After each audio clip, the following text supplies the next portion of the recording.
Holy Sabbath day. Welcome to our Feast of Unleavened Bread, first day, which is, as Yahweh has stated, it is also a Sabbath. So we have, of course, our regular Sabbaths, but then we have the days that Yahweh has ordained that they are Sabbaths as well. And interestingly enough, as much as we hear about the Passover itself is not designated as a Sabbath, but the first day of unleavened bread is. So you can see with all of those things why our people began to move those things together. Brother, would you read the oracles and entreat the angel that stands at the door to come in and sup with us and us with him? 1 Peter chapter 4, verses 7 through 11. But the end of all things is at hand. Be you therefore sober and watch unto prayer. And above all things have fervent love among yourselves, for love shall cover the multitude of sins. Use hospitality one to another without grudging. As every man has received the gift, even so minister the same one to another, as good stewards of the manifold grace of Elohim. If any man speak, let him speak as the oracles of Elohim. If any man minister, let him do it as of the ability which Elohim gives, that Elohim in all things may be glorified through Yahshua HaMashiach, to whom be praise and dominion forever and ever. Amen. Ephesians chapter 4, verses 29 through chapter 5 and verse 4. Let no corrupt communication proceed out of your mouth, but that which is good to the use of edifying, that it may minister grace unto the hearers. And grieve not the Holy Spirit of Elohim, whereby you are sealed until the day of redemption. Let all bitterness and wrath and anger and clamor and evil speaking be put away from you with all malice. And be you kind one to another, tender-hearted, forgiving one another, even as Elohim for Yahshua's sake has forgiven you. Be you therefore followers of Elohim, as dear children, and walk in love, as the Mashiach also have loved us, and has given himself for us an offering and sacrifice to Elohim for a sweet-smelling savor. But fornication and all uncleanness or covetousness, let it not be once named among you as becomes saints. Neither filthiness, nor foolish talking, nor jesting, which are not convenient, but rather given of thanks. Ecclesiastes chapter 5, verses 1 and 2.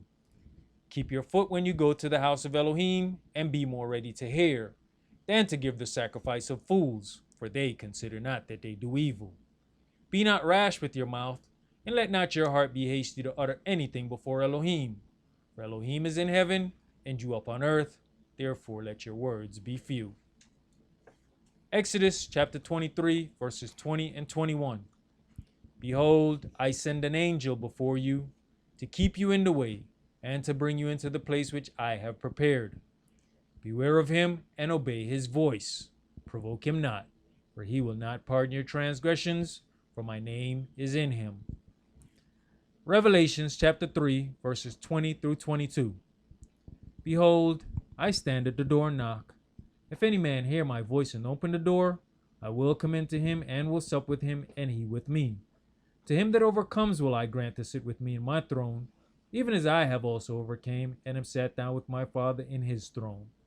He that has an ear, let him hear what the Spirit says unto the churches. All right, we're going to begin today's sermon in Genesis chapter 22.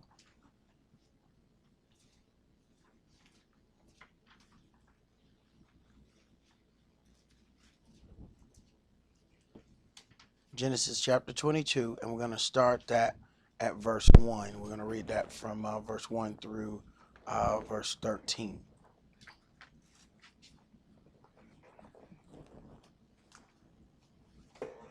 Verse 1.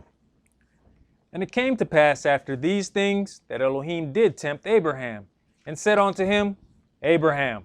And he said, Behold, here I am. And he said, Take now your son, your only son Esaac, whom you loveth, and get you into the land of Moriah, and offer him there for a burnt offering upon the mountains which I will tell you of. Now, this is a tempting situation because there was a promise made to Abraham concerning Esau, that certain things would be done through him. So now to have this situation saying to go and offer up your son, first of all, there's some controversy as to why Elohim would even ask anything like that.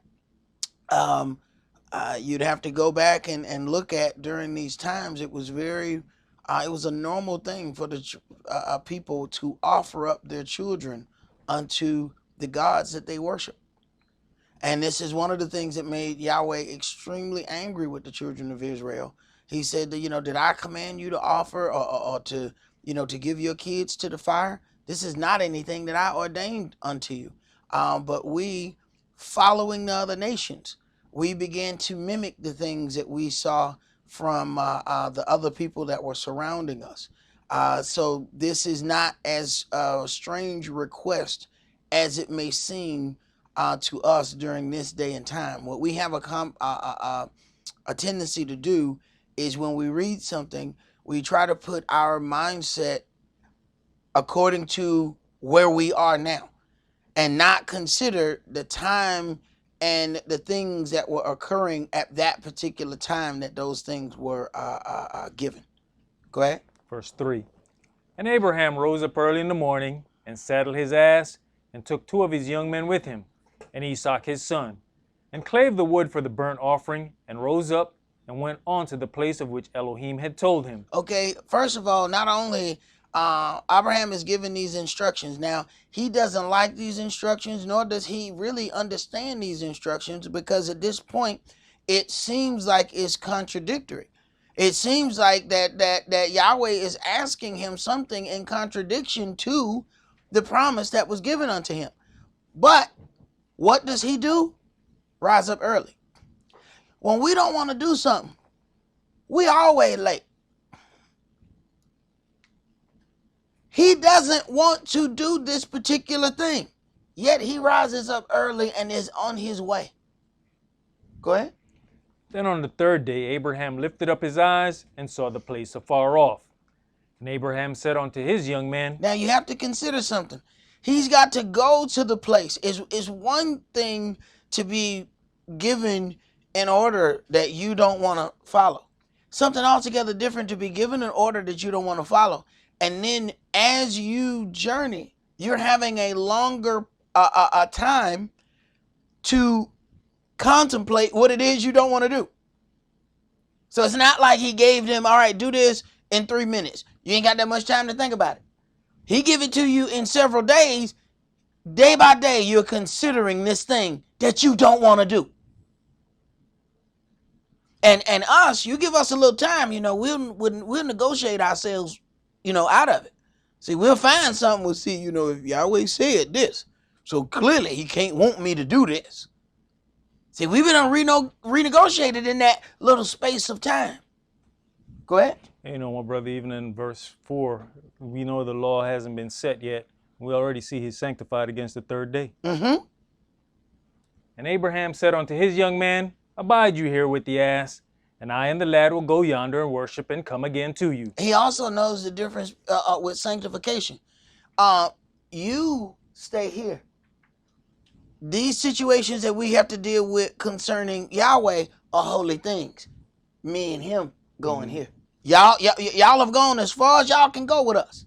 See, that's something that we have to learn, to separate regular individuals from holy things. This is as far as you can go. You can't go no farther than this. Go ahead. And Abraham took the wood of the burnt offering and laid it upon Esaac his son. And he took the fire in his hand and a knife, and they went both of them together. And Esaac spake unto Abraham his father, and said, My father. And he said, Here am I, my son. And he said, Behold the fire and the wood, but where is the lamb for a burnt offering? Where is the lamb for a burnt offering? See, this lamb has to be provided here, and he understands that there's supposed to be a lamb for this offering. We're going out here, we doing all of this stuff, but where is the offering? Go ahead. And Abraham said, My son, Elohim will provide himself a lamb for a burnt offering. So they went, both of them together. Right. Still having the faith that Yahweh is going to keep the promise that he made with him. He doesn't have any idea how Yahweh is going to keep this promise. He don't know if he's going to sacrifice the boy and Yahweh going to give him back. Yahweh going to bring the boy. He doesn't know how this is going to happen. Yet even in the time of uncertainty, he still believes Yahweh. Now, it's hard for us to believe Yahweh sometime, and we got all this stuff in front of us. He has nothing. He has no book. There are no prophets. There ain't no singers. There ain't no king. There ain't no nothing. He still believes in Yahweh. And he the only one believing in Yahweh, because the other people like, who is that? Who is this God you keep talking about? We don't even know what that is. We haven't heard of him. So we think we got a hard walk. This is the beginning of the walk. He has absolutely nobody he can turn to ask questions. Go ahead. Verse 9. And they came to the place which Elohim had told him of, and Abraham built an altar there, and laid the wood in order, and bound Esaac his son, and laid him on the altar upon the wood. And Abraham stretched forth his hand, and took the knife to slay his son. And the angel of Yahweh called unto him out of heaven, and said, Abraham, Abraham. And he said, Here am I.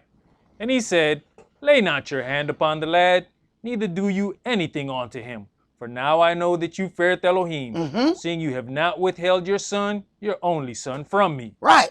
Yahweh wants to see if we love the gift more than the gift giver. He says, now I know you fear me, for you have not withheld that you loved most. Go ahead. And Abraham lifted up his eyes and looked, and behold, behind him a ram caught in a thicket by his horns. And Abraham went and took the ram and offered him for a burnt offering in the stead of his son. Right. There are so many things that are connected right there. You can automatically see the situation of Yahshua and him being offered up. You can automatically see the future part of our sacrifices as far as being protected by the blood of the Lamb. There's so many things that are connected right there. This brother is having to live prophecy. He didn't get an opportunity to read prophecy. He was prophecy. And that is way more difficult. We spend our time trying to decipher prophecy. He had to live it. Now, the Passover comes from the Hebrew word Pesach, which means to pass, to leap, or skip over. The destroying angel was instructed to pass over the houses marked with the blood of the Paschal Lamb. So the wrath of Elohim passes over those souls that are sprinkled with the blood of Yahshua. As the Paschal Lamb was killed before Israel was delivered, so by the death of the Mashiach we have redemption through his blood. It was killed before the tables of the law was delivered to Moshe or Aaron's sacrifices were enjoined. The Passover lamb was roasted with fire, denoting the sharp and dreadful pains that Yahshua should suffer, not only from men, but Elohim also. It was to be eaten with bitter herbs, to put us in remembrance of the bitter bondage in Egypt. The ram that was offered up in the place of Esau, Abraham's son, was caught in the thicket. The thorns of the thicket was eventually placed on the head of the human ram Yahshua in the form of a crown, as he was mocked as the king of the Jews. So as we encounter many things that appear to be spur of the moment, we must understand that all was written aforetime. Let's go to Exodus chapter 1.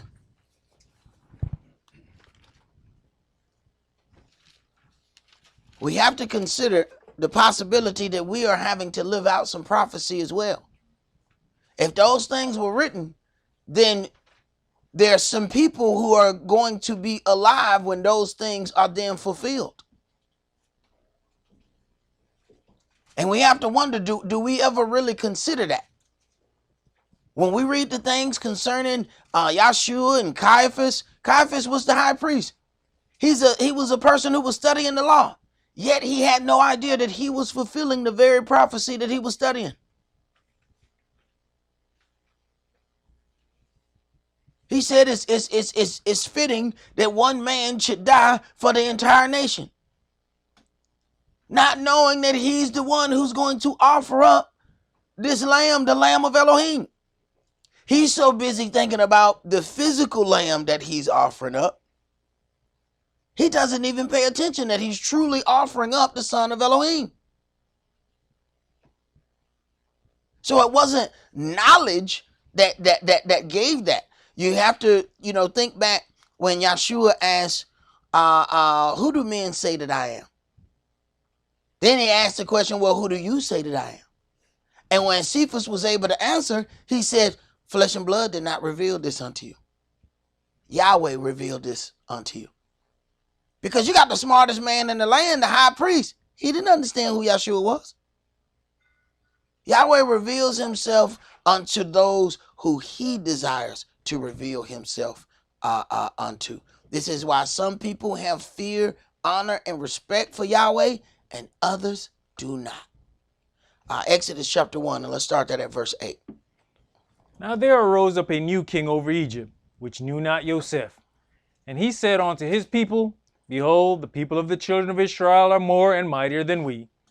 Come on, let us deal wisely with them, lest they multiply, and it come to pass, that when there falls out any war, they join also unto our enemies, and fight against us, and so get them up out of the land. Right. So we see that nations have always had this thought process that they need to protect their nation from any outside individuals, even if those outside individuals are people that they went and got themselves. They want to protect their nation and keep it as their own. Go ahead. Therefore they did set over them taskmasters to afflict them with their burdens. And they built for Pharaoh treasure cities, Pithom and Ramses. But the more they afflicted them, the more they multiplied and grew. And they were grieved because of the children of Israel. And the Egyptians made the children of Israel to serve with rigor. And they made their lives bitter with hard bondage, in mortar and in brick, and in all manner of service in the field. Right. So the first thing, they were not happy about the ability of the children of Israel to multiply. So there's a whole lot of even thought processes that we have concerning scriptural things that we have been taught by the nations because they were worried about our ability to multiply. Go ahead. All their service, wherein they were made to serve, was with rigor. So if you keep us busy with working very difficultly, then there's certain things that we won't do. That is their mindset. Go ahead. And the king of Egypt spake to the Hebrew midwives, of which the name of one was Shiphrah, and the name of the other Puah. And he said, When you do the office of a midwife to the Hebrew women, and see them upon the stools, if it be a son, then you shall kill him. But if it be a daughter, then she shall live. But the midwives feared Elohim, and did not as the king of Egypt commanded them, but saved the men children alive. Right. It's one of the things that we have to think about. We are alive as a nation because some other people didn't follow the law. Whatever Pharaoh said was law. It was given unto them. He called himself a man God. You didn't follow him, you died. They were given orders saying kill the Hebrew children. They said no, we ain't doing it. Go ahead. And the king of Egypt called for the midwives, and said unto them, Why have you done this thing, and have saved the men children alive? And the midwives said unto Pharaoh, Because the Hebrew women are not as the Egyptian women, for they are lively, and are delivered the midwives come in unto them. Therefore Elohim dealt well with the midwives. He dealt well with the people who told a lie. They said, look, right before that, it says they feared Elohim. They didn't want to do that. But when they got ready to talk to Pharaoh, they had a reason why they didn't do it. And the reason was not correct. Nonetheless, Yahweh blessed them because he know what they did and he know who they did it to. Go ahead. And the people multiplied and waxed very mighty. And it came to pass, because the midwives feared Elohim, Uh-huh. that he made them houses. And Pharaoh charged all his people, saying, every son that is born you shall cast into the river, and every daughter you shall save alive. Consider this. Sometimes you feel like you are in between a rock and a hard place, and it is an opportunity for you to make a stand as to where you're going to stand with Yahweh.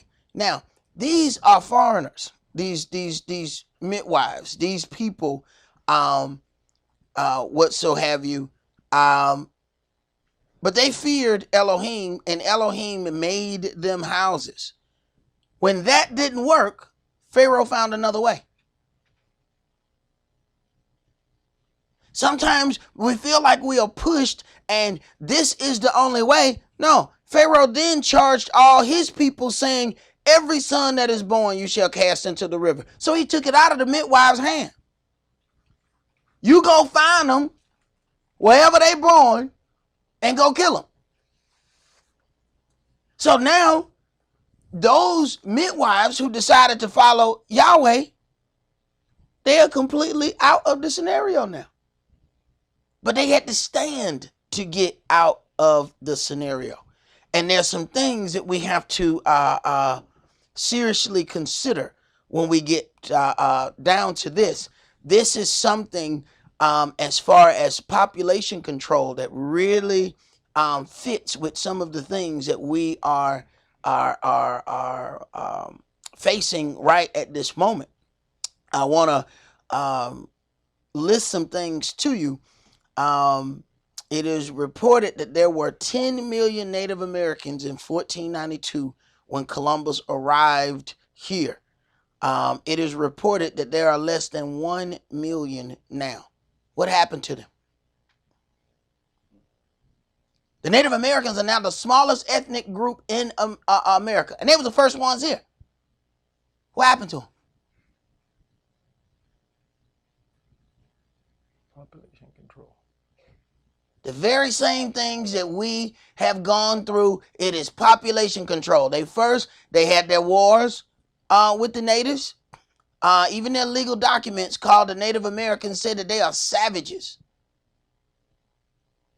And then they have that thing that they told us in school that they thought about giving them smallpox blankets. We know they didn't just think about it.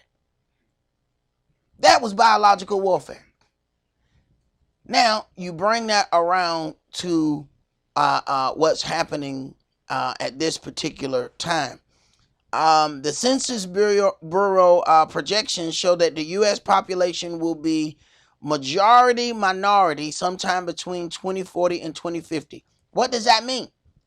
What they're talking about is if they don't do something, white people will no longer be the majority in the United States.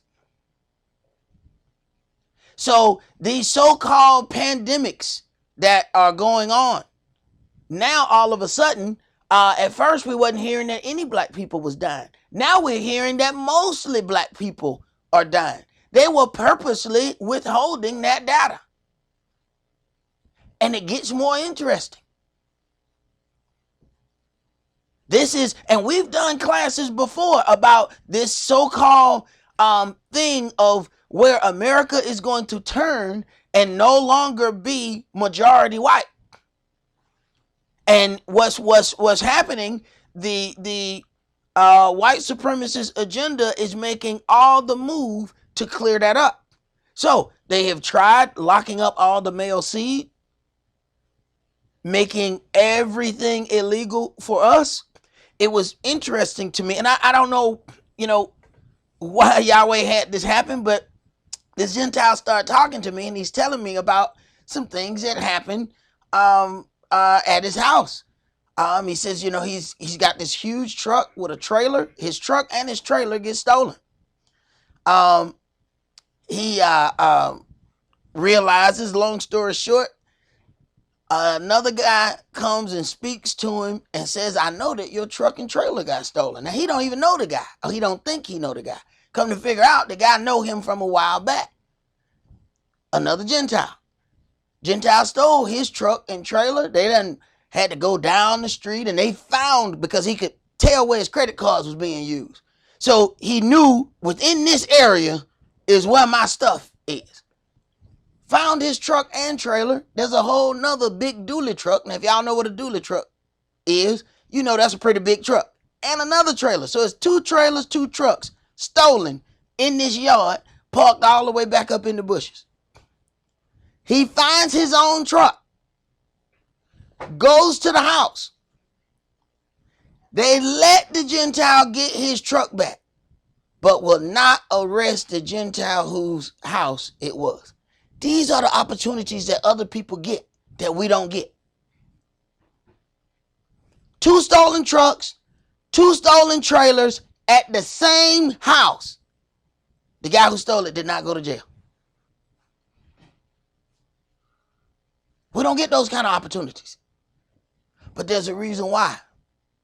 Because that jail system was made for us so that as many of our males will go into it as possible. There's a reason why it says kill all the male children. That's where the seed is going to be, where more babies will be able to be made. Those the ones you got to kill off. So it says in 2020, it is projected to be more non-white children than white children in the U.S. Now, that was this article was printed in 2018, and it says 2020 was the year that it was supposed to turn over, and now all of a sudden we have these pandemic situations, and we know as far as Asians have always eaten things that were unclean. They've always eaten things that would cause problems. But for this to pass this quickly from one part of the world to another part of the world is quite interesting. We had nuclear fallout and it didn't go from Japan to America this quick. So it's quite interesting. There's one more thing that I found interesting. When you look at the whole situation, where they're talking about the numbers, you want to try to link up the big situations of mass dying along with where these states where our people are. It says the least white states are as follows, and see if you can remember where big situations happen. Louisiana, number 1. The most black people is in Louisiana. All of a sudden, hey, where the most dead people at? Louisiana. And then they blamed it on Mardi Gras. They said that must be the reason why it has spread so much among these people that Mardi Gras happened. But everybody go to Mardi Gras, not just black people. So then you have Mississippi. Now think about it. As you start seeing all of the people on the news and they start saying all of the states that have a lot of these so-called dead people, look at where these states are. And this is in the order of how many black people stay there. So you got Louisiana, Mississippi, New Jersey, what? New York? Come on. Where all the people that's supposed to be having all of the issues, these issues just seem to happen to go to those places. Arizona, now some of these places like Arizona, it would be listed as non-white, but then that's got more Hispanics. Mm-hmm. So that's a different area. So they can skip over the ones that are non-white but have Hispanic. Then you have Florida and then Georgia. So understand what's happening here. Maryland, then Nevada, then Texas, New Mexico, California, and District of Columbia.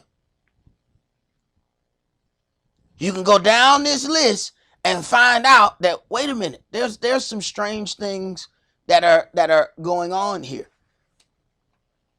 There's some really strange things that are happening.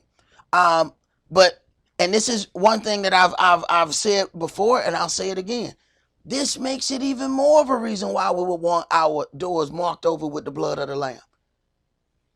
In our first Passover, there was an invisible destroyer that killed off non-Israel. And here we go. They are not all Israel, which are of Israel. And then, of course, we have those peculiar nighttime chemtrail. We came out of here one night and we looked up and we saw at least 2 planes go by spraying something.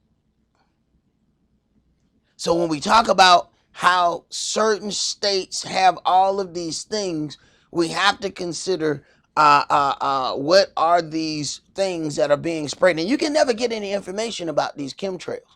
You can never get any information about what it is that's being sprayed in the atmosphere. Let's go to Leviticus chapter 23.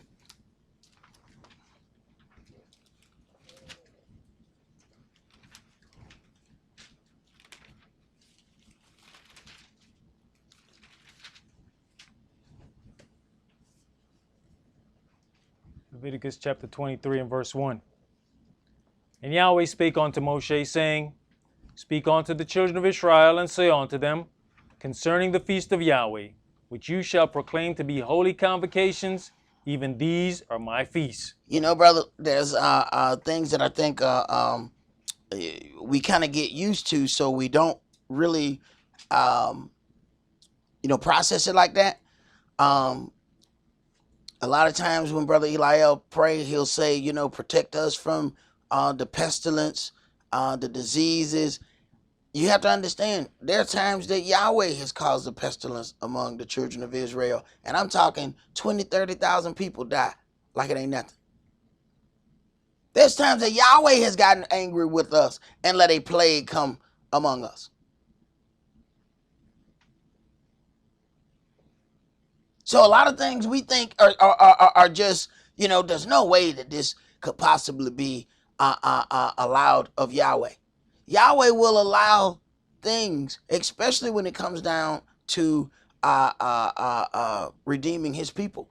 Because something has to happen that the people are going to say, just get them out of here.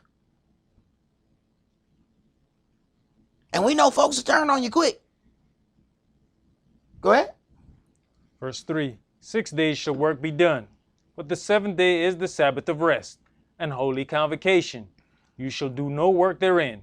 It is the Sabbath of Yahweh in all your dwellings. It is the Sabbath of Yahweh in all your dwellings. Even when Daniel was faced with hard situations, his decision was always to follow Yahweh, no matter what.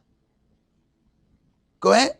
These are the feast of Yahweh, even holy convocations, which you shall proclaim in their seasons. In the 14th day of the first month at even is Yahweh's Passover.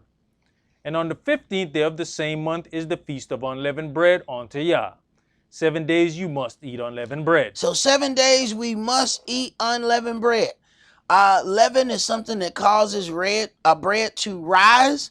So then all of the bread that we will be eating this week will be what we call flatbread. It will not be any bread that rises. Go ahead. In the first day you shall have an holy convocation. That means it's a Sabbath. Go ahead. You shall do no servile work therein. Servile work is work that you get paid for. Go ahead. But you shall offer an offering made by fire unto Yahweh 7 days. In the 7th day is an holy convocation.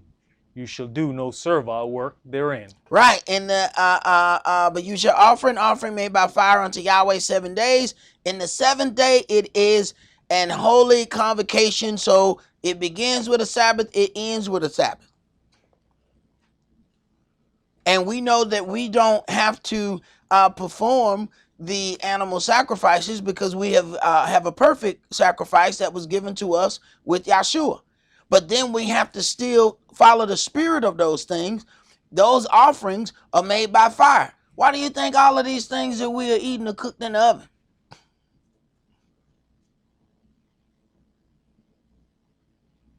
Why do you think we can't gather together and have a bunch of cold cuts? When it come down to certain things, why you think we gotta have a lamb as it is written? Hey, we can't. I don't know. I always tell it. This might be the one time a vegetarian might want to eat meat. We can't have tofu lamb. This might be the one time you might want to say, you know what? I might have to go ahead and eat this today. You might want to consider that. First of all, the priest had to consume the offering. His part, there was a part where Moshe was up in Aaron's face. Why didn't y'all eat this offering? And I mean, he at them. They have to give him an excuse. Look, we became unclean, and if we had eaten it, would it have been accepted? Moshe, all right. Hey, boy, you about to do something to them, bro? He wasn't playing. Because if he didn't, Yahweh was going to do something to him. See, Yahweh start at the top and go down. Moshe knew that. No. I'm the first one he going to hit. Did we finish that, brother? Let's go to Exodus chapter 12.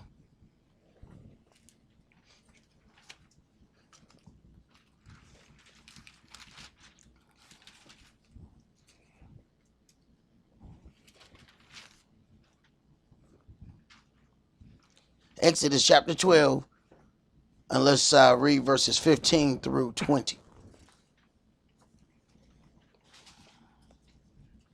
Verse 15. 7 days you shall eat unleavened bread. Even the first day you shall put away leaven out of your houses. For whosoever eats leavened bread from the first day until the seventh day, that soul shall be cut off from Israel. That soul shall be cut off from Israel. So with those kind of weights placed on it, it is imperative that we get all of the leaven out of our houses so that we don't even make a mistake. Go ahead. And in the first day there shall be an holy convocation, and in the seventh day there shall be an holy convocation to you. No manner of work shall be done in them, save that which every man must eat, that only may be done of you. Right. You got to cook to eat. You have to do those things because you got some people that when the Sabbath come, this is why they want to deal with cold cuts. This is why you got people that have a coffee, and then, they ask me, so you have cold coffee on the Sabbath? Hell no. What kind of idiot drinks cold coffee? It better be that iced coffee that comes from Starbucks. Other than that, brother, no, I ain't drinking no iced cold coffee. Go ahead. And you shall observe the feast of unleavened bread. For in this selfsame day have I brought your armies out of the land of Egypt. Therefore shall you observe this day in your generations by an ordinance forever. In the first month, on the 14th day of the month at even, you shall eat unleavened bread, until the 21st day of the month at even. 7 days shall there be no leaven found in your houses. For whosoever eats that which is leavened, even that soul shall be cut off from the congregation of Israel, whether he be a stranger or born in the land. Now, we try our best to get rid of all leaven as it is written. There should be no leaven found in your houses. But understand, our people didn't operate and put leaven into stuff like deodorant. He says, whoever eats the leaven, I ain't gonna eat the deodorant. I ain't never seen a brother yet. Man, that degree pretty good. I ain't never seen that. He need to go somewhere and get himself checked out. That's not normal. All right? So you find your child eating the deodorant, go ahead and get him checked out. But we do those things, but understand, in a righteous land, we ain't gonna have leaven. They put leaven in as agents to help stuff have a shelf life. And let me tell you something, they might not be telling us all the truth anyway. And we want to research everything. Understand, you getting the research from the biggest liars of all time. And then we like, yeah, that's what they said. Right. They also said you came from an ape. They said a monkey was just walking down the street and one day he turned into a man. Go ahead, bro. You shall eat nothing leavened, and all your habitations shall you eat unleavened bread. All right, let's go to our Leviticus chapter 2.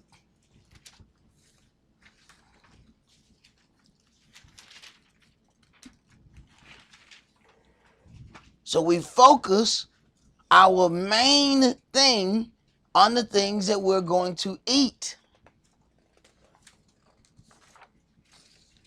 I asked my elder one day, elder, because somebody said, hey man, there's leaven in the fish food. I said, man, my elder got fish. I said, elder, what your fish eat during unleavened bread? He said, fish food, fool. So I went on and patched myself up and went and sat down. Yeah. Message, pick up. Bing, got it.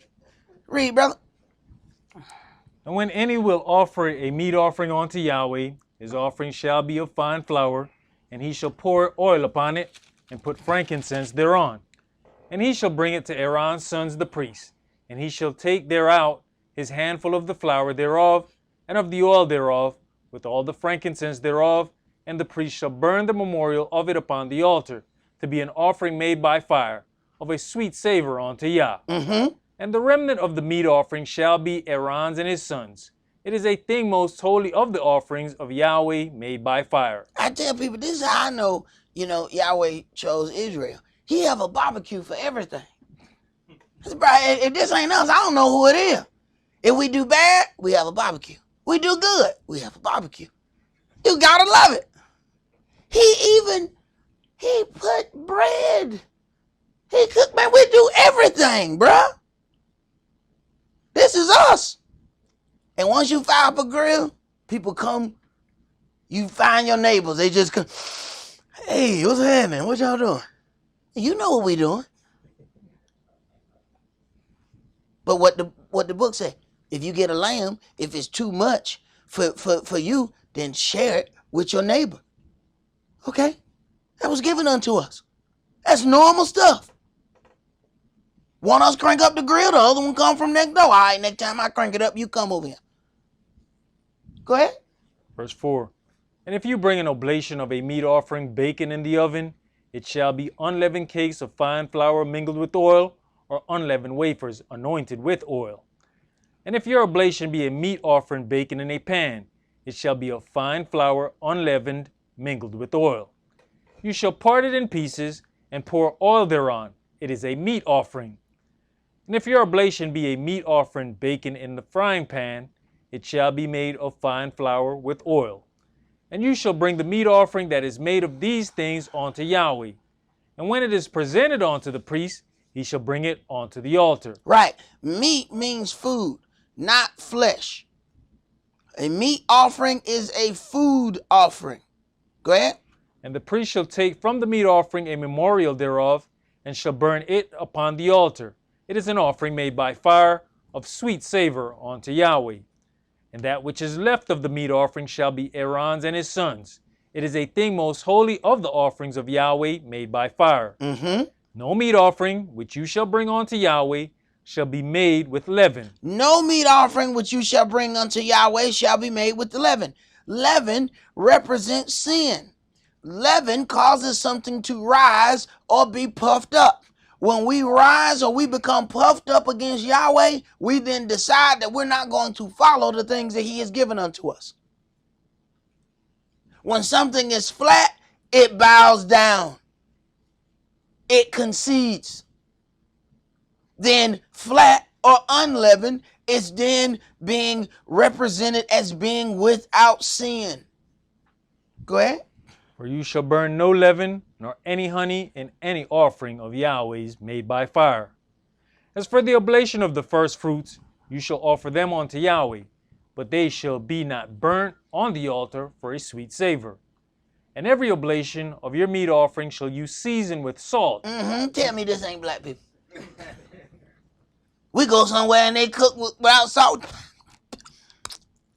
Be like, what is this? That when you know you done got old and sickness and you can't have no more salt. You know, oh man, we be sneaking.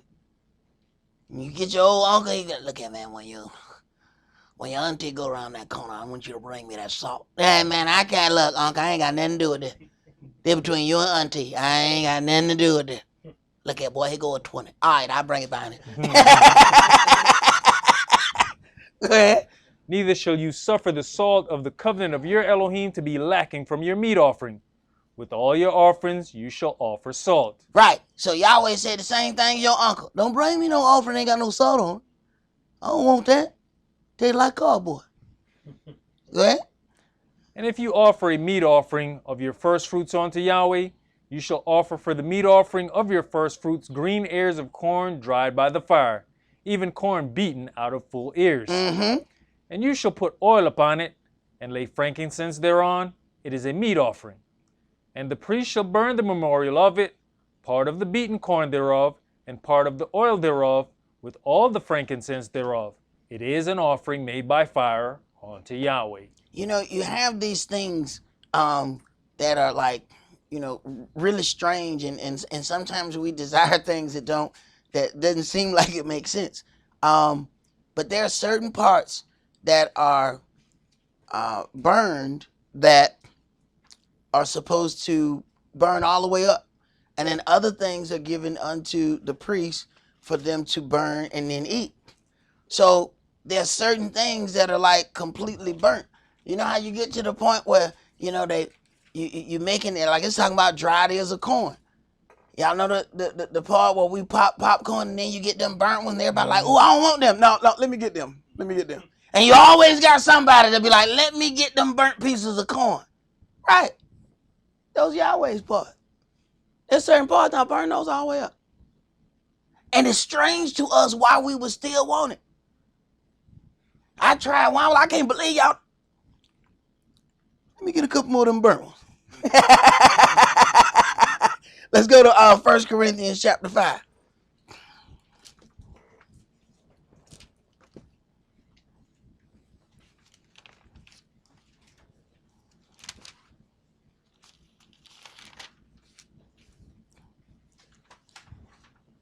First Corinthians chapter 5 and verse 1. It is reported commonly that there is fornication among you, and such fornication as is not so much as named among the Gentiles, that one should have his father's wife.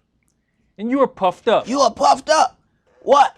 If you are puffed up, you will not listen to those things. And this is where the suffering comes in when somebody tries to deal with what thus says Yahweh, and then they get pushed back because people don't want to deal with that word. Go ahead.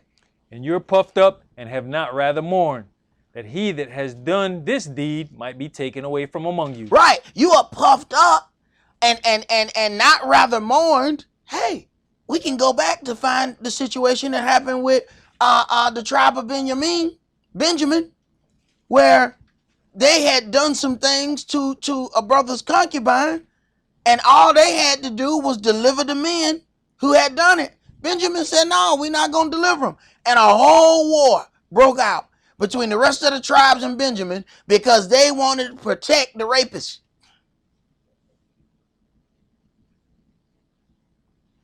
So they were puffed up against Yahweh's law. And it almost got the whole tribe killed off. Go ahead.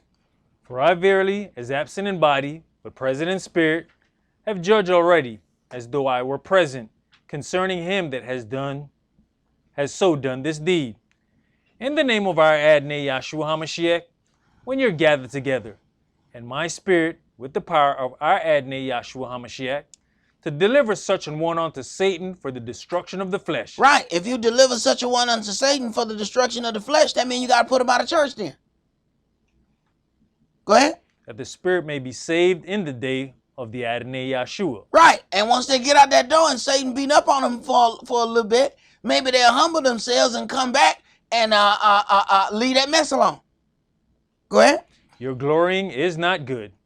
Know you not that a little leaven leavens the whole lump? A little leaven leavens the whole lump. So by allowing that thing to be amongst them, what it's going to do is cause more things among them. Go ahead. Purge out therefore the old leaven, that you may be a new lump, as you are unleavened. For even the Mashiach, our Passover, is sacrificed for us. Therefore let us keep the feast, not with old leaven, neither with the leaven of malice and wickedness, but with the unleavened bread of sincerity and truth. Right. Let us keep the feast not with the old leaven. See, there's some things. There's a reason why we have this thing of Passover first. Then we get to the place of this unleavened bread, because we want to have those sins reconciled and then make an attempt to be unleavened after that. Go ahead. I wrote to you in a letter not to company with fornicators, yet not altogether with the fornicators of this world, or with the covetous or extortioners, or with idolaters, for that then must you needs to go out of the world. He says, I wrote to you in an epistle, which is a letter not to company with fornicators. We don't just hang out with them. We schedule things to hang out with them. We kicks it with them. And wonder why we start sliding down a slippery slope. Go ahead.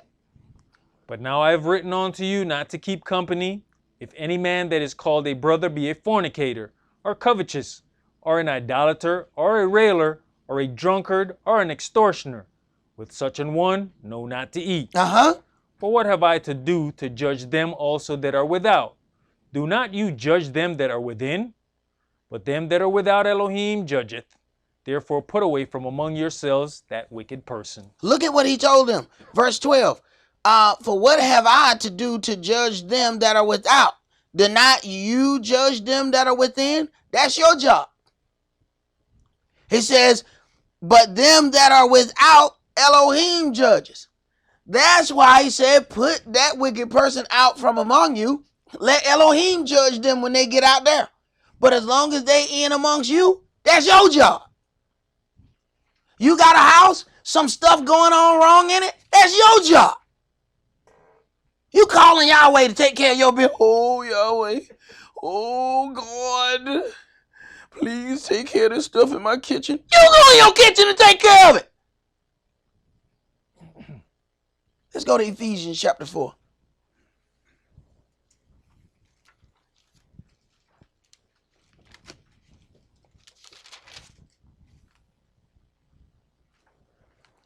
Ephesians chapter 4 and verse 1.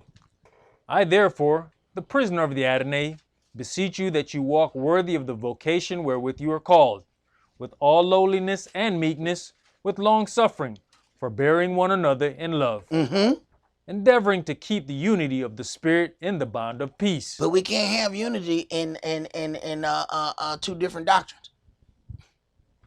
See, people will quickly tell you that we should have peace. We ain't gonna have peace if you believe in the adversary of the devil and I believe in Yahweh. We're not gonna have peace. Now, we can have friends of the unrighteous mammon as long as they don't try to put mingle their walk with yours. But they're in separate locations though. You see the heathen, they greet you, you know they're heathen, they know you not. They don't try to get you to worship their God. You don't try to get them to worship yours, and y'all can still agree and be on one accord. But once you get down to personal area, now it's gonna be a problem. Cause here it is, you're gonna try to walk one way, and he come with his poke sandwich. See, now we got a problem now. Cause see, now you want to fry your pork in my pan. See now we got a problem. See, now we got a problem. See, I'm gonna try to uphold Yahweh in my house, and then you gonna call Buddha or whatever that spirit is that you're dealing with. No, we gonna have a problem. See, we can be friends as long as we ain't in our common area. I know many heathens. I got love for them. They got love for me. They say, man, I like that guy. They know that I know that we both know that they heathens. It is a common understanding. But I don't invade their personal space. And they don't invade my personal space. Go ahead. Verse 4. There is one body and one spirit, even as you are called in one hope of your calling. One Adonai, one faith, one baptism, one Elohim and Father of all, who is above all, and through all, and in you all. But unto every one of us is given grace according to the measure of the gift of the Mashiach. Therefore he says, when he ascended up on high, he led captivity captive and gave gifts unto men. Now that he ascended, what is it but that he also descend first into the lower parts of the earth? Right. He descended at the baptism. The Spirit of Israel descended out of heaven and rested upon the body of Yahshua. So when he did ascend to heaven, he was only going back to where he came from, not the natural body of Yahshua that was born from Mary, but the Spirit that descended out of heaven at that time of baptism. That was the Spirit that went back to where it came from. Go ahead. He that descended is the same also that ascended up far above all heavens, that he might fill all things. And he gave some apostles, and some prophets, and some evangelists, and some pastors and teachers. Right. Different people were given different gifts according to the job that they were supposed to fulfill. So sometimes you may be talking to somebody and they go off on a different direction. Maybe that's what they need to do for their job. Just don't let it persuade you against doing your job. Go ahead. For the perfecting of the saints, for the work of the ministry, for the edifying of the body of the Mashiach, till we all come in the unity of the faith and of the knowledge of the Son of Elohim, unto a perfect man, unto the measure of the stature of the fullness of Yahshua. Till we all come into the unity of the faith. Everybody want to make unity before that time is set. We got a whole lot of things that's got to happen before all of that. Everybody want to get together. They keep having these gatherings where they wanted to let's get all the Hebrews together. Why? So they can kill all us at the same time? That don't seem like a good idea. But Yahweh done shut down all them Shema gatherings now. See, now they scared to get together and do their song and dance now. Right. If all you got is a song and dance, you about to have you some serious problems here as this thing goes forward. You about to have you some serious problems. Go ahead. That we henceforth be no more children, tossed to and fro, and carried about with every wind of doctrine, by the sleight of men and cunning craftiness, whereby they lie in wait to deceive. Right, but they sound so nice. It sounds so sweet when they deliver it unto us, and it reels us in. Go ahead. But speaking the truth in love, may grow up into him in all things, which is the head, even Yahshua, from whom the whole body fitly joined together and compacted by that which every joint supplies, according to the effectual working in the measure of every part, maketh increase of the body unto the edifying of itself in love. This I say therefore, and testify in the Adonai, that you henceforth walk not as other Gentiles walk, in the vanity of their mind, having the understanding darkened, being alienated from the life of Elohim through the ignorance that is in them, because of the blindness of their heart. Right. And understand, this is talking about it's talking about other Gentiles, but understand, they are you got Israel and then you got Jake. Well, they might look like us, but they're not going to listen, do anything that Yahweh say do. And that may start to get confusing because they will call out God and say all of these wonderful things, except when instructions start to be given, then they exit the room. Go ahead. Who being past feeling have given themselves over unto lasciviousness, to work all uncleanness with greediness.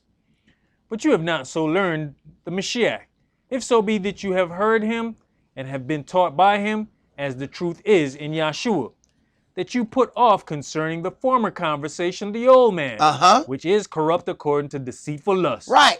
The things that we learn, you put off concerning the former conversation. Your former conversation is not just what you said, it is the things that we did. And we learned those things growing up in the daughter of Babylon. Those things we have to relearn.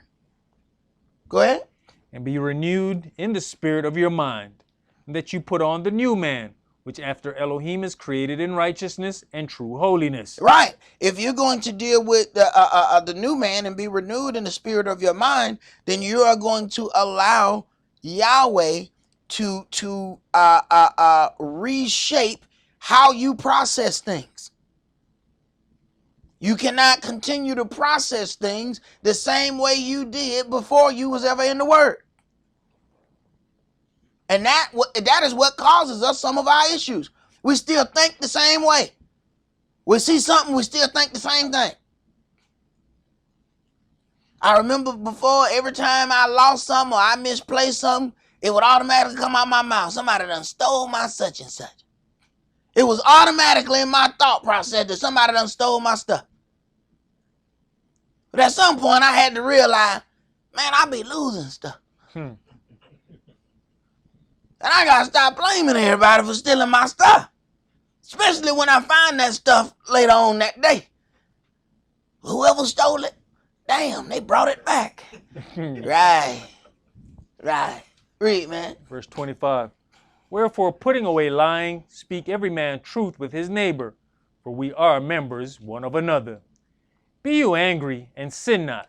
Let not the sun go down upon your anger. Right. And sometimes we'll be angry and all kind of manner of things will come out of our mouth. And you can't take those things back once they fly out. See, that's that stuff we used to do when we were little. Man, I take that back, brother. How you gonna take something back? You can't take that back. It done already entered in their ears and set forth in their heart. Go ahead. Neither give place to the devil. Let him that stole steal no more, but rather let him labor, working with his hands the thing which is good, that he may have to give to him that needs.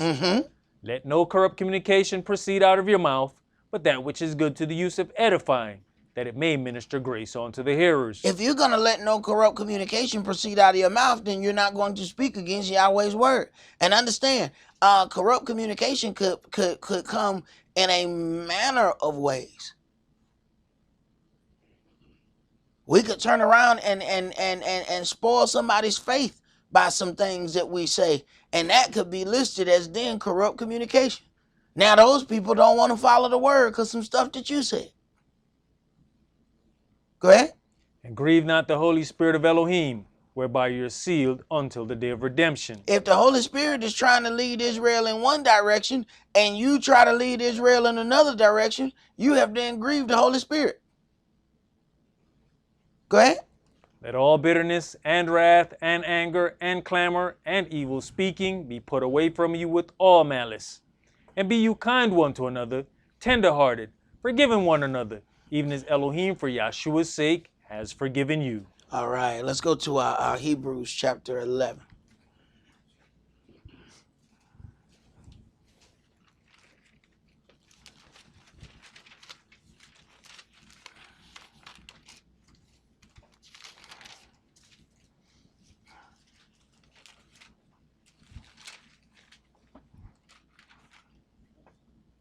Hebrews chapter 11 and verse 1.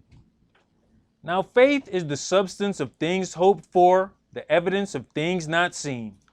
For by it the elders obtained a good report. Now faith is the substance of things hoped for, the evidence of things not seen. For if you have already seen it, why do you hope for it? And how do you need faith if you can already see it?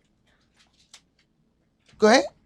Through faith we understand that the worlds were framed by the word of Elohim, so that things which are seen were not made of things which do appear. By faith Abel offered up unto Elohim a more excellent sacrifice than Cain, by which he obtained witness that he was righteous, Elohim testifying of his gifts, and by it he being dead yet speaks. Right, and you have to look at the difference in those offerings. By faith, Abel offered unto Elohim a more excellent sacrifice than Cain. Abel offered the best of what he had. He offered his first of what he had. And you have to consider what Dawid said. I cannot offer unto my Elohim that which costs me nothing. If it has no value to you, it has no value to Yahweh. Go ahead. Verse 5. By faith Enoch was translated that he should not see death, and was not found, because Elohim had translated him. For before his translation he had this testimony, that he pleased Elohim. He had this testimony that he pleased Elohim. We can read about these things of Enoch from Moshe, and then here in the New Testament, but nowhere can we find anybody talking about a book of Enoch. Go ahead. But without faith it is impossible to please him. For he that comes to Elohim must believe that he is, and that he is a rewarder of them that diligently seek him. Diligently is the key word. But without faith, it is impossible to please Yahweh our Elohim. For he that comes to Elohim must believe that he is Elohim, and that he is a rewarder of them that diligently seek him. When we think about diligently, think about how we've sought things that we want physically in this world. Think about how we go after something. We want a certain car. We start saving up 2 years before. Think about how diligently we seek after certain things. Then we have to consider, how diligently did we seek after Yahweh? Go ahead. By faith Noah, being warned of Elohim of things not seen as yet, moved with fear, prepared an ark to the saving of his house, by the which he condemned the world and became heir of the righteousness which is by faith. Right. And what if Yahweh asked you to build some humongous monstrosity, and everybody walking by you saying, look at this idiot here. This dude building a boat ain't rain nowhere. What are you going to do with that? Go ahead. By faith Abraham, when he was called to go out into a place which he should after receive for an inheritance, obeyed. And he went out, not knowing whither he went. By faith he sojourned in the land of promise, as in a strange country, dwelling in tabernacles with Esaac and Jacob, the heirs with him of the same promise. For he looked for a city which has foundations, whose builder and maker is Elohim. Through faith also Sarah herself received strength to conceive seed, and was delivered of a child when she was past age, because she judged him faithful who had promised. Now, not right away now. Because, she doubted, in the verse. That's the reason they even called the child Esaac, which means laughter, because she started laughing. Go ahead. Therefore sprang there even of one, and him as good as dead, so many as the stars of the sky in multitude, and as the sand which is by the seashore innumerable.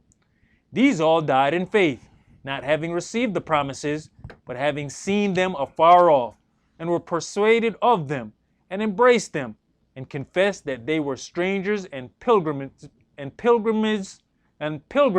on the earth. For they that say such things declare plainly that they seek a country. And truly, if they had been mindful of that country from whence they came out, they might have had opportunity to have returned. Right. Same with us. We can't just go back. When people say stuff like go back to Africa, that's not a country, that's a continent. Go ahead. But now they desire a better country, that is, an heavenly. Wherefore Elohim is not ashamed to be called their Elohim, for he has prepared for them a city. By faith Abraham, when he was tried, offered up Esau. And he that had received the promises offered up his only begotten son, of whom it was said, that in Esau shall your seed be called. Right. Yahweh asked him to do the same thing that he was going to do. Offer up your son. The same thing Yahweh was going to do. So he made him live the prophecy that Yahweh would ultimately do on his own. Go ahead.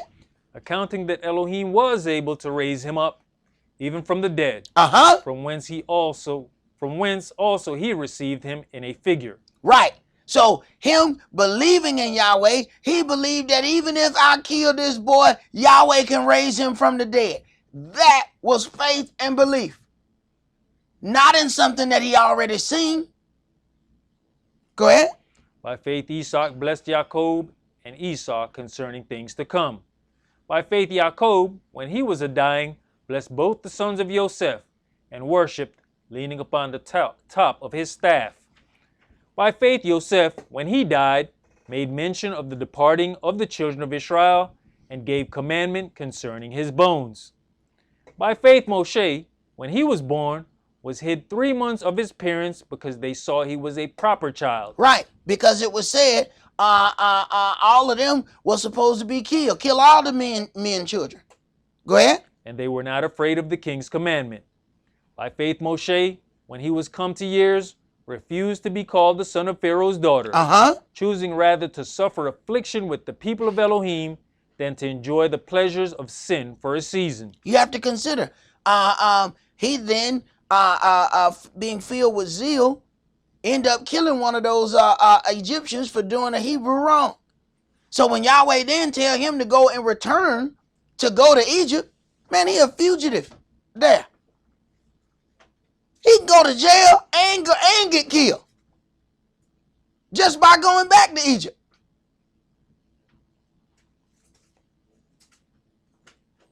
But he went. Go ahead. Verse 26. Esteeming the reproach of Yahshua greater riches than the treasures in Egypt, for he had respect unto the recompense of the reward. By faith he forsook Egypt, not fearing the wrath of the king, for he endured, as seeing him who is invisible. Through faith he kept the Passover and the sprinkling of blood, lest he that destroyed the firstborn should touch them. By faith they passed through the Red Sea as by dry land, which the Egyptians essaying to do were drowned. By faith the walls of Jericho fell down, after they were compassed about 7 days.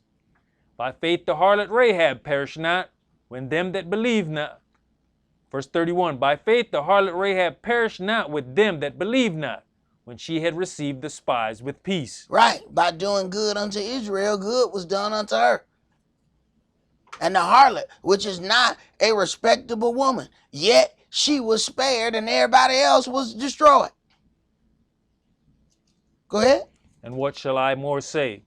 For the time would fail me to tell of Gideon, and of Barak, and of Samson, and of Jephthah, of Dawid also, and Samuel, and of the prophets, who through faith subdued kingdoms, wrought righteousness, obtained promises, stopped the mouths of lions, quenched the violence of fire, escaped the edge of the sword, out of weakness were made strong. Out of weakness were made strong.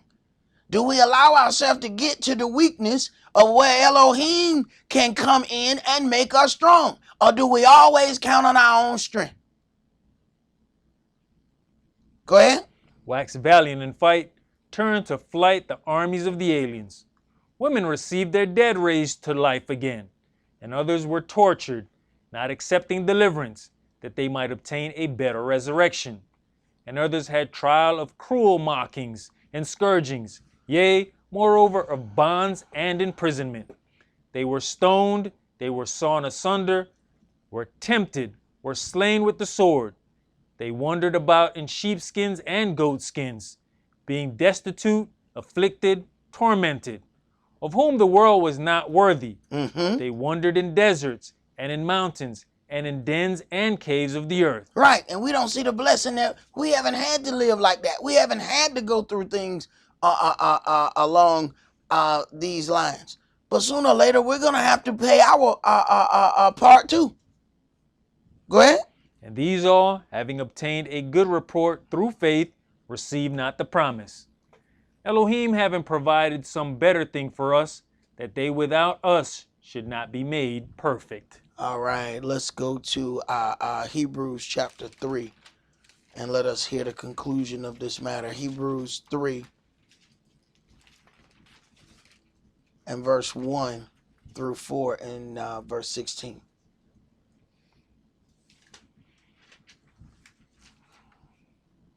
Hebrews chapter 3 and verse 1. Wherefore, holy brethren, partakers of the heavenly calling, consider the apostle and high priest of our profession, Yahshua HaMashiach, who was faithful to him that appointed him, as also Moshe was faithful in all his house. Moshe was faithful in all his house. Yahweh gave him complete different direction in his life. And each time Yahweh changed the direction, he rose to the occasion. Go ahead. For this man was counted worthy of more glory than Moshe, inasmuch as he who hath built the house has more honor than the house. For every house is built by some man, but he that built all things is Elohim. And Moshe verily was faithful in all his house, as a servant, for a testimony of those things which were to be spoken after. But Yahshua, as a son over his own house, whose house are we, if we hold fast the confidence and rejoicing of the hope firm unto the end. Holding fast the confidence and the rejoicing of the hope firm unto the end. It's going to get a little cloudy there. Because we're about to see some really strange things here on the earth. Go ahead. Wherefore, as the Holy Spirit says, today if you will hear his voice, harden not your hearts, as in the provocation, in the day of temptation in the wilderness, when your fathers tempted me, proved me, and saw my works 40 years. Wherefore I was grieved with that generation, and said, they do always error in their heart, and they have not known my ways. So I swear in my anger, they shall not enter into my rest. Take heed, brethren, lest there be in any of you an evil heart of unbelief in departing from the living Elohim. But exhort one another daily, while it is called today, lest any of you be hardened through the deceitfulness of sin. Take heed, brethren, lest there be in any of you an evil heart of unbelief in departing from the living Elohim. Well, the powers that be want to show us as much as they can show us to cause a spirit of unbelief in us. As it is written about Daniel, we shall not find any problem with him unless we find it concerning the law of his Elohim. So they knew exactly how to attack him, just as they do us. Go ahead. For we are made partakers of Yahshua if we hold the beginning of our confidence steadfast unto the end. While it is said, today, if you will hear his voice, harden not your hearts, as in the provocation. For some, when they had heard, did provoke, howbeit not all that came out of Egypt by Moshe. But with whom was he grieved 40 years? Was it not with them that had sinned, whose carcasses fell in the wilderness? And to whom sware he that they should not enter into his rest, but to them that believed not? So we see that they could not enter in because of unbelief. They could not enter in because of unbelief. We're talking 40 years out in the wilderness, and it was a 11-day or so journey. And they was out there 40 years. Unbelief kept them out there 40 years. Because at that point, he says, I'm going to go ahead and let this generation die off, and I'm going to take the children. And if we ain't careful, we'll look up and find that Yahweh doing the same thing with us. Turn around, let us train our kids, and then say, I'm going to take them kids in because they'll follow instructions more than these grown-ups. Go ahead. Let us therefore fear, lest a promise being left us of entering into his rest, and of you should seem to come short of it. For unto us was the gospel preached, as well as unto them. But the word preached did not profit them, not being mixed with faith in them that heard it. But we which have believed do enter into rest, as he said, as I have sworn in my anger, if they shall enter into my rest, although the works were finished from the foundation of the world. For he spake in a certain place of the seventh day on this wise, and Elohim did rest the seventh day from all his works. And in this place again, if they shall enter into my rest. Seeing therefore it remains that some must enter therein, and they to whom it was first preached entered not in because of unbelief. Mm-hmm. Again, he limits a certain day, saying in Dawid, today, after so long a time, as it is said, today, if you will hear his voice, harden not your hearts. For if Yahshua had given them rest, then would he not afterward have spoken of another day. Now we know that if we got a study Bible right here in verse 8, there's a little letter that it says mine says I. So I go over here in my middle area, and then it tells me Joshua. So we know that everywhere they seen Yahshua, they took it out and put Jesus. But here it was talking about Joshua. It wasn't talking about Yahshua. The Yahshua that we know as being the son of Elohim. But that's the same name. So them being slick, trying to put Jesus everywhere, they did it several times too many. And then they realized later that they did it. So then they put a footnote there so that anybody studying would find out that they put the wrong name there. But how they did it? Trying to be slick and put the likeness of themselves in this story. Because see, if you can change the name of a person, then you can change what that person looks like. See, I can put the same sentence in one sentence, I say Bob, and the next sentence, I say Pookie. You get a different look from each one of them names. If I tell you, I'm going to see Bob, a picture popped up in your head. But when I say I'm on my way to go see Pookie, a different picture just popped up in your head. Well, then that means you can change the ethnic look of the individual by first changing the name.